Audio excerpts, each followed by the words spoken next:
Kalau kita sudah berjalan lurus, memegang jalan dakwah, menyampaikan agama Islam, jadi mubalik, jadi dai, ojo gelem dituku. Jangan menerima pesanan. Pesanan ya. Pak Kiai atau Pak Mubalik atau Pak Ustadz. Tolong nanti disampaikan. Di sini masyarakat sini itu sukanya masih tahlilan orang mati. Untuk nyagak le itu kadang-kala ya sedikit pakai kertu lah, sedikit saja. Sedikit. Kalau sudah terlalu ngantuk betul ya sedikit pakai minum, sekedar penghangat saja. Tolong jangan dilarang ya Pak Kiai. Nanti bayarnya berapa saya? Oke, gampil nih udah. Assalamualaikum warahmatullahi wabarakatuh. Para pemirsa dimanapun Anda berada, alhamdulillah sampai pada hari ini kita masih diberi kesehatan dan keimanan. Sholawat serta salam semoga selalu tercurah kepada Nabi kita Muhammad SAW beserta keluarganya, para sahabatnya, para tabi'in, tabi'ut tabi'in, serta seluruh umatnya yang setia mengikuti ajarannya. Saudaraku semua, pada video perjalanan kali ini kita akan membahas topik menjual ayat dengan harga murah. Sebagaimana yang kita ketahui, Allah Subhanahu wa Ta'ala melaknat orang-orang Yahudi dan Nasrani yang menukar nafsu duniawi dengan ayat-ayatnya, yaitu merubah, menghilangkan, mengganti atau menambahkan serta menyembunyikan ayat-ayat dalam kitab sucinya. Lalu apakah umat muslim akan menirunya? Saya rasa tidak akan mungkin bisa, karena Allah telah menjaminnya. Bahkan Allah menantang, kumpulkan manusia dan jin untuk membuat ayat semisal Al-Quran. Niscaya tidak akan bisa. Namun kita bisa mengetahui ketika seorang ulama berdakwah di suatu tempat, sedangkan di situ ada kemaksiatan atau sesuatu yang tidak sesuai dengan syariat Islam dan susah untuk dihilangkan, maka bisa dipesan topiknya jangan masuk ke ranah itu, atau jangan menyampaikan ayat yang berhubungan dengan kemaksiatan itu. Ya, bolehlah itu bisa diatur.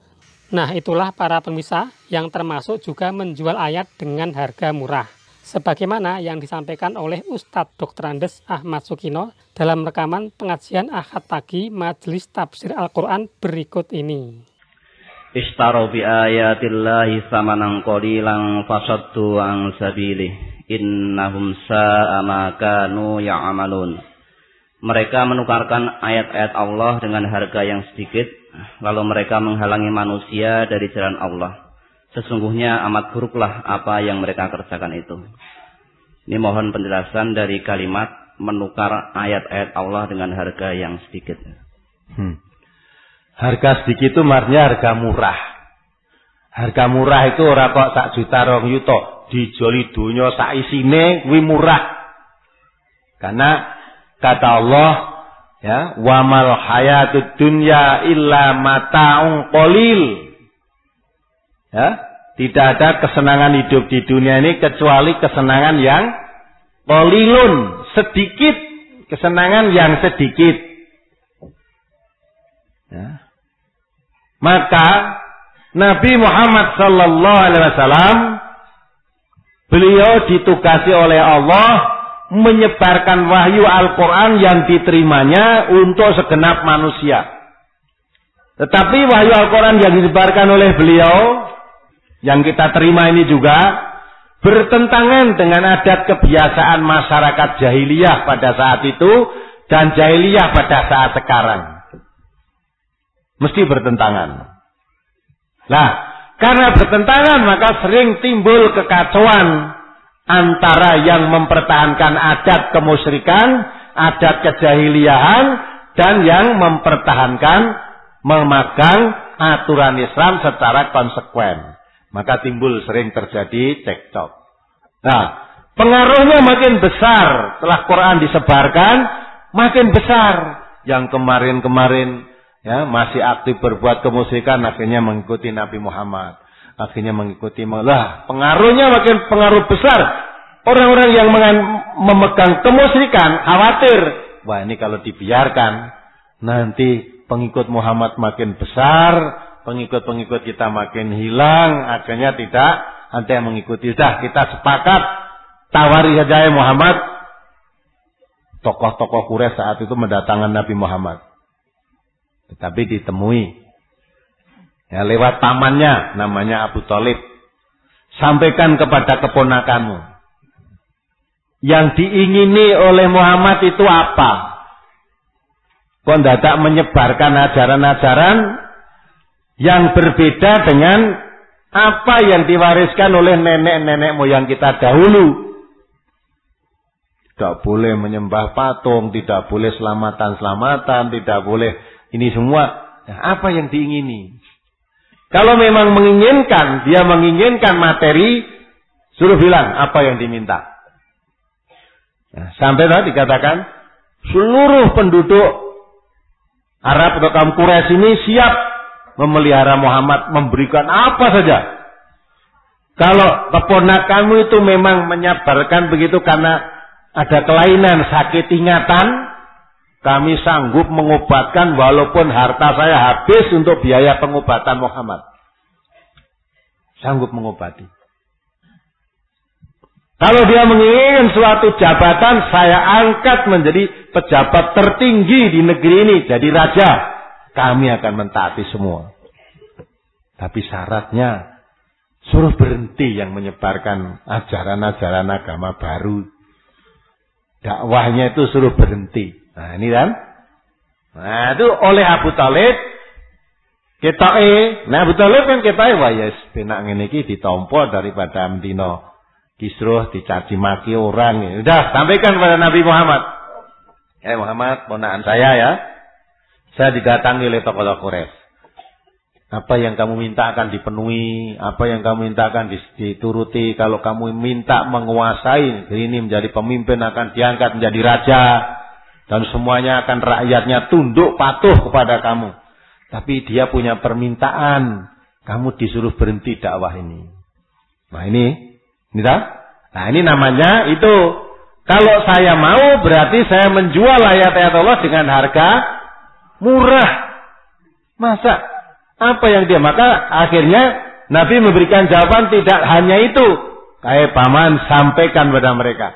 Jangankan hanya harta-harta benda yang sudah dia miliki. Kalau mereka bisa mengambil matahari dan bisa mengambil bulan. Diletakkan di kedua tangan saya ini. Untuk berhenti dakwah, saya tidak akan berhenti. Sehingga Islam ini, masyarakat ini mengetahui kebenaran Islam. Atau saya mati bersamanya. Mati bersama Islam tadi. Jadi daripada saya berhenti dakwah akan diberi sesuatu, saya lebih baik mati dalam menjalankan tugas dakwah ini.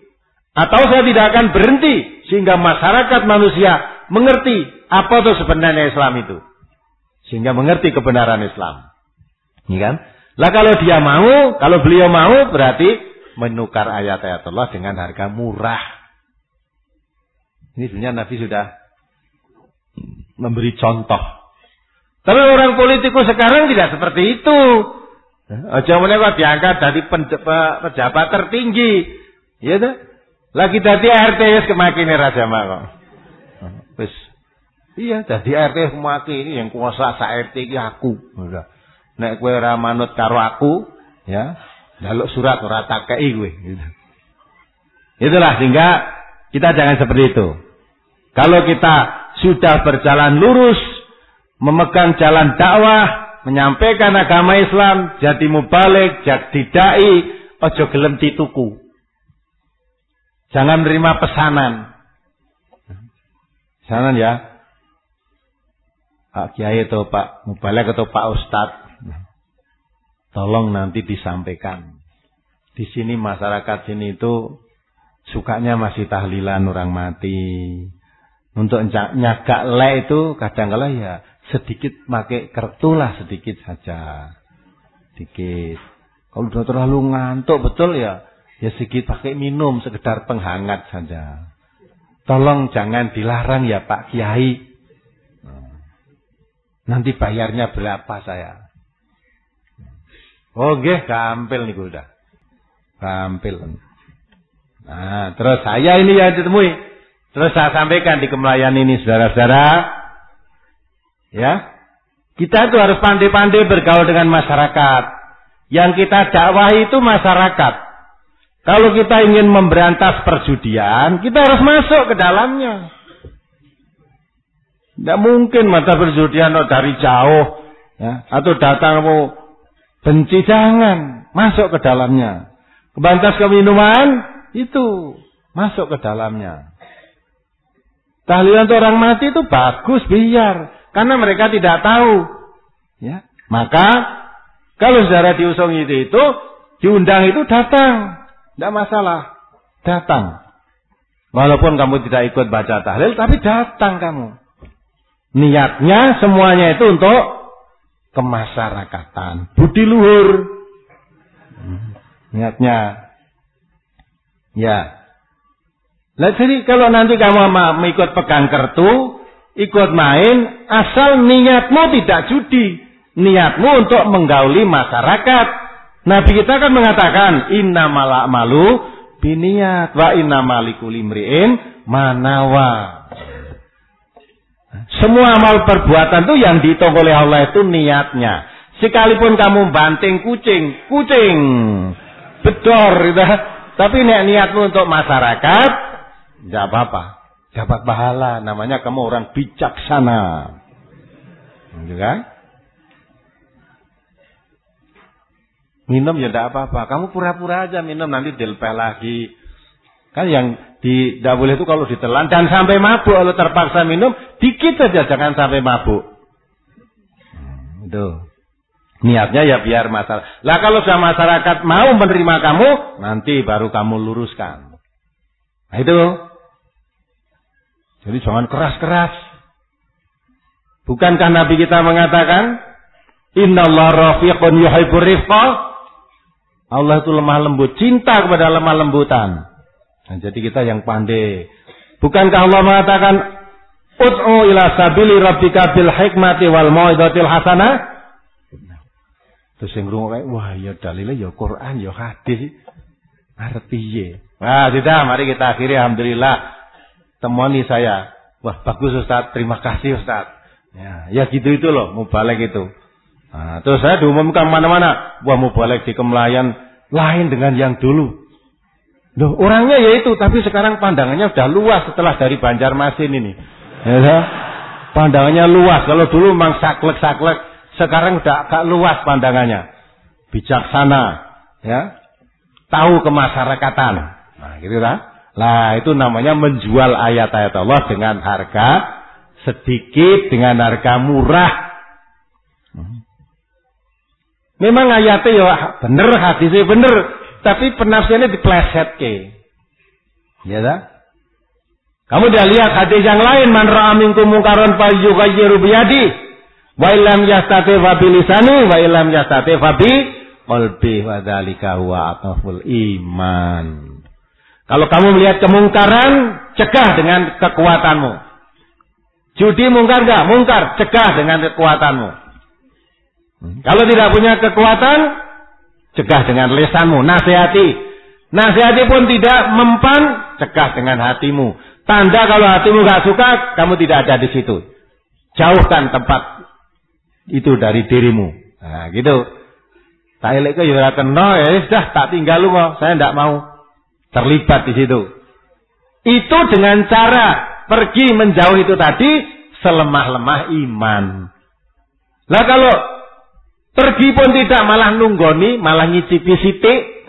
Nah, iman tidak ada itu begitu itu. Maka Nabi pernah mengatakan akan ada penyeru-penyeru jahanam. Ya Rasulullah, tentunya kalau diseru ke jahanam saya tidak mau. Oh, bagaimana ciri-cirinya orang itu? Hum qaumum min jiddatina wa yatakallamuna bi alsinatina. Ciri-cirinya sungguh kamu akan bingung. Karena orang itu dari daging kulit kita sendiri. Dari orang Islam maksudnya. Dia juga orang Islam. Wa yatakallamuna bi alsinatina. Berbicara juga dengan lisan Islam. Pakai dalil Quran, pakai dalil hadis. Tetapi kalau kamu turut, melemparkan kamu ke jahanam. Dalile ya Quran, dalil hadis nek diturut nyang jahanam. Mula hati-hati. Ya, ngaji sing tenan. Ngaji nek ora mudeng tekon. Nek tekon rada gelem dijawab iya atau tidak, dalile ditanya karena Islam itu sumbernya cetha Quran dan hadis. Bukan pokoke sumbere. Pokoke ngene iki. Pokoke simbah dhisik ya ngene. Pokoke ajarane guruku dhisik ya ngene. Aja pokoke, ya ta. Hadis endi, Quran endi.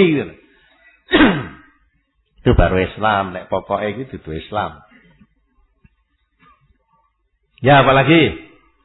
Pertanyaan yang Oh, dengan keterangan ini kamu jadi tambah seneng ngaji pada melayu. Melayu nek arep melayu. Tinggalan sok minggu meneh aja teko kene. Buat apa kalau sekarang ngumpul-ngumpul di sini hanya bersekutu dalam kemusyrikan, bersekutu dalam kebid'ahan, bersekutu dalam kemaksiatan. Buat apa? Bubarkan saja lebih baik. Kita lebih baik rame mencari kebenaran daripada bersekutu, berkompromi dalam kemungkaran. Apalagi? Dari brosur cukup. Baiklah, pengajian pada siang hari ini mari kita akhiri. Alhamdulillahirabbil alamin. Subhanakallahumma wa bihamdika asyhadu an la ilaha illa anta astaghfiruka wa atubu ilaik. Assalamualaikum warahmatullahi wabarakatuh. Demikianlah para pemirsa semuanya, apa yang dapat saya sampaikan untuk pertemuan kali ini, yaitu membahas tentang menjual ayat-ayat Al-Quran dengan harga murah. Semoga dapat menambah hasanah ilmu yang kita miliki.